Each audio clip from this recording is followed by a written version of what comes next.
Hello student, today we discuss about electromagnetic spectrum. कार्बनिक यौगिकों की संरचना ज्ञात करने के लिए आधुनिक विधि स्पेक्ट्रोस्कोपी एक महत्वपूर्ण तकनीक है। रासायनिक यौगिकों की आणविक संरचना ज्ञात करने की ये विधि विद्युत चुंबकीय विकिरणों के अवशोषण एवं उत्सर्जन पर आधारित है। जब श्वेत प्रकाश की किरण को किसी प्रिज्म में से गुजारा जाता है तो यह विभिन्न रंगों में प्रक्षेपित हो जाती है। रंगों के इस प्रक्षेपण को स्पेक्ट्रम कहते हैं। किसी अज्ञात संरचना वाले यौगिक का स्पेक्ट्रम प्राप्त करना एवं स्पेक्ट्रम का विश्लेषण करके उस यौगिक की संरचना की व्याख्या करने की तकनीक को स्पेक्ट्रोस्कोपी कहते हैं। स्पेक्ट्रम के बहुवचन को स्पेक्ट्रा कहते हैं। अतः कार्बनिक यौगिकों की संरचना ज्ञात करने के लिए स्पेक्ट्रोस्कोपी एक महत्वपूर्ण तकनीक है। विद्युत चुंबकीय विकिरण इलेक्ट्रोमैग्नेटिक रेडिएशन ऐसे विकिरण जिनकी तरंगें उस क्षेत्र में विचरण करती हैं जिसमें स्थिर विद्युत क्षेत्र तथा चुंबकीय क्षेत्र परस्पर लंबवत स्थिति में हो, विद्युत चुंबकीय विकिरण कहलाते हैं। जैसा यहाँ प्रदर्शित किया गया है कि इलेक्ट्रिक फील्ड और मैग्नेटिक फील्ड एक दूसरे के परपेंडिकुलर हैं। अतः ऐसे विकिरण जिनकी तरंगें उस क्षेत्र में विचरण करती हैं जिसमें स्थिर विद्युत क्षेत्र तथा चुंबकीय क्षेत्र परस्पर लंबवत स्थिति में हो, विद्युत चुंबकीय विकिरण कहलाते हैं। यहाँ किन्हीं भी दो मिनिमा या दो मैक्सिमा के मध्य की डिस्टेंस को वेवलेंथ से प्रदर्शित करते हैं एवं हाइट ऑफ वेव को एम्पलीट्यूड से प्रदर्शित किया जाता है।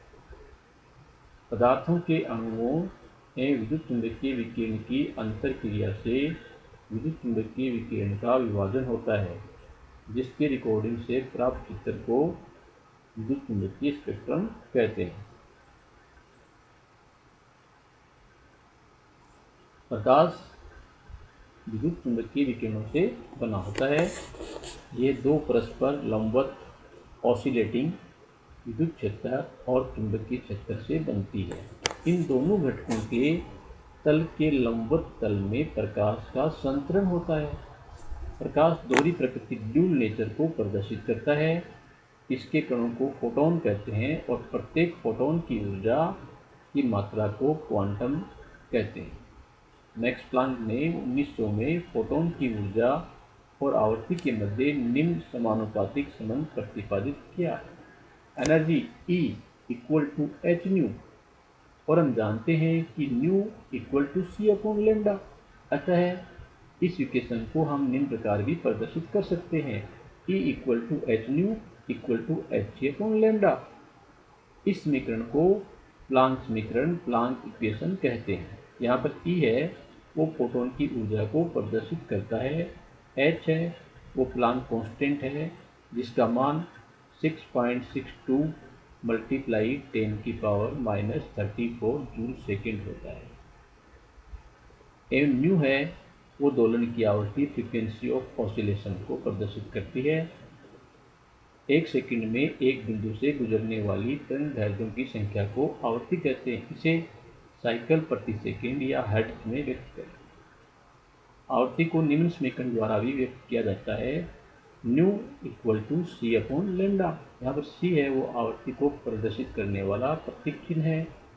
सी है यहाँ पर प्रकाश का वेग है, वेलोसिटी ऑफ लाइट, जिसका मान 3.0 मल्टीप्लाई 10 की पावर 8 मीटर प्रति सेकंड होता है। एवं लेमडा यहाँ पर वेवलेंथ है जो कि दो मिनिमा या मैक्सिमा के मध्य की दूरी होती है। इस इक्वेशन में हमने देखा कि energy E inversely proportional to 1 upon lambda, अर्थात ऊर्जा जो है वो तरंग दैर्ध्य के व्युत्क्रमानुपाती इनवर्सली प्रोपोर्शनल होती है। अतः यदि तरंग दैर्ध्य छोटी है तो उस तरंग की यहाँ पर ऊर्जा है वो क्या होगी, अधिक होगी। अर्थात लेमडा का मान बढ़ने पर ऊर्जा का मान कम होगा। एवं energy E proportional to nu, अर्थात फोटोन की ऊर्जा उसकी आवृत्ति के समानुपाती होती है, डायरेक्ट प्रोपोर्शनल होती है। अतः न्यू जो है फ्रीक्वेंसी बढ़ने पर ऊर्जा की मात्रा भी बढ़ती है। अतः अधिक आवृत्ति या छोटी तरंग दैर्ध्य वाली विद्युत चुंबकीय विकिरणों में अधिक ऊर्जा होती है। विद्युत चुंबकीय विकिरणों के विभिन्न भागों की तरंग दैर्ध्य भिन्न भिन्न होती है, अतः उनकी ऊर्जा की मात्रा भी भिन्न भिन्न होती है। इसी भिन्नता का उपयोग स्पेक्ट्रोस्कोपी में किया जाता है और यौगिकों में विभिन्न प्रकार के होने वाले परिवर्तनों का अध्ययन करके उनकी संरचना के विषय में उपयोगी जानकारी प्राप्त करते हैं। नेक्स्ट है इलेक्ट्रोमैग्नेटिक स्पेक्ट्रम। विद्युत चुंबकीय विकिरणों के विभिन्न भागों की तरंग दैर्ध्य भिन्न भिन्न होती है, अतः उनकी ऊर्जा का मान भी भिन्न भिन्न होता है। इसी भिन्नता का उपयोग स्पेक्ट्रोस्कोपी में किया जाता है और यौगिकों में विभिन्न प्रकार के होने वाले परिवर्तनों का अध्ययन करके उनकी संरचना के बारे में उपयोगी जानकारी प्राप्त कर सकते हैं। जैसा यहाँ प्रदर्शित किया गया है, गामा रेज जिनकी ऊर्जा और फ्रीक्वेंसी सबसे अधिक, एवं माइक्रोवेव, रेडियो वेव जिनकी फ्रीक्वेंसी कम है लेकिन इनकी वेवलेंथ तरंग दैर्ध्य का मान बहुत अधिक है। अल्ट्रावायलेट और विजिबल रीजन की एनर्जी और फ्रीक्वेंसी है वो गामा रेज और एक्स रेज से कम होती है, लेकिन इनकी लैम्डा वेवलेंथ वैल्यू है वो गामा रेज और एक्स रेज से अधिक होती है। विजिबल लाइट 400 से 700 नैनोमीटर के मध्य का क्षेत्र होता है। इसमें 400 एंड की तरफ वायलेट, 700 और 800 नैनोमीटर की तरफ रेड एंड होता है।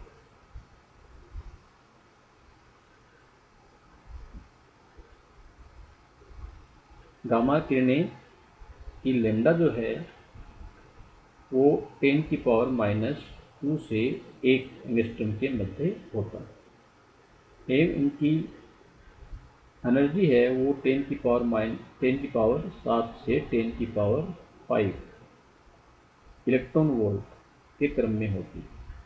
अतः गामा किरणें जिनकी ऊर्जा इलेक्ट्रॉन वोल्ट में 10⁻7 से 10⁵ के क्रम में होती है। इसी प्रकार एक्स किरणें की तरंग दैर्ध्य 1 से 10⁻³ एंगस्ट्रॉम के क्रम में होती हैं एवं एक्स किरणों की ऊर्जा 10⁵ से 10⁵ इलेक्ट्रॉन वोल्ट के क्रम में होती है।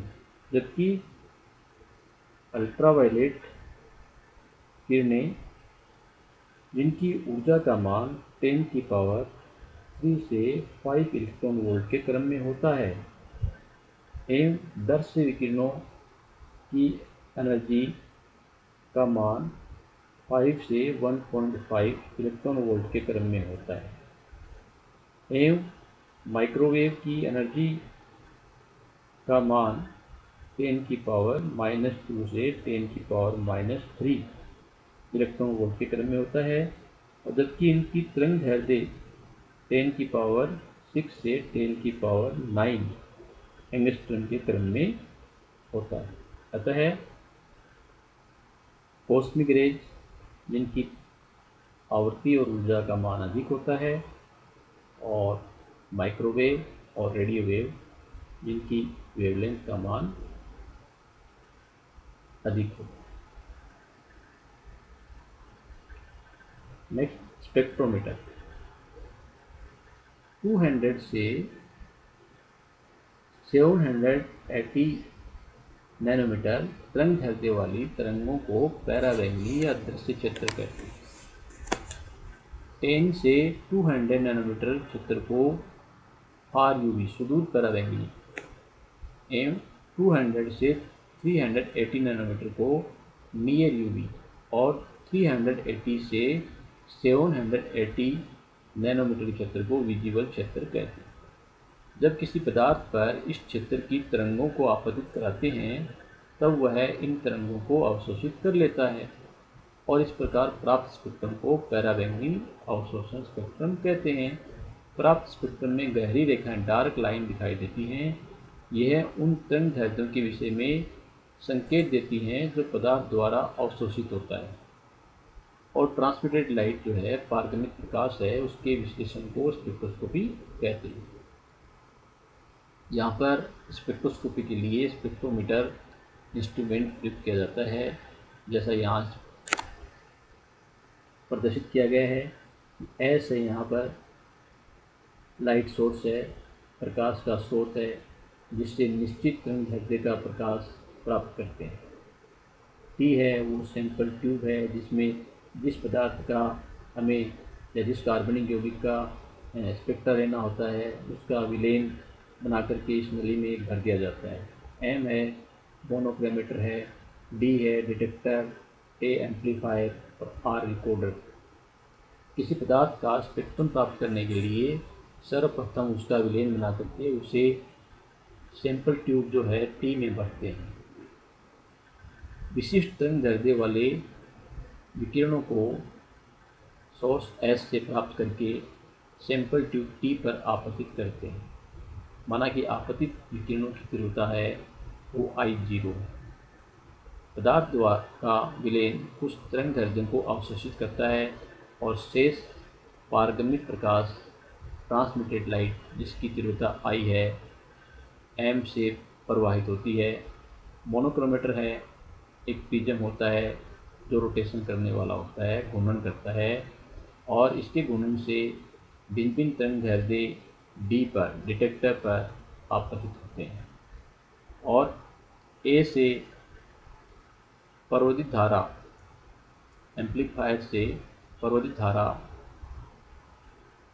धारा अभिलेखी रिकॉर्डर द्वारा ऑब्जर्वेंस A या ऑब्जर्विटी के मध्य, यहाँ पर हम ऑब्जर्वेंस या ऑब्जर्विटी और वेवलेंथ के मध्य ग्राफ के रूप में दर्ज की जाती है। अतः यूवी स्पेक्ट्रा जो है वो ऑब्जर्वेंस और तरंगदैर्ध्य लैम्डा के मध्य प्लॉट किया जाता है। Thank you.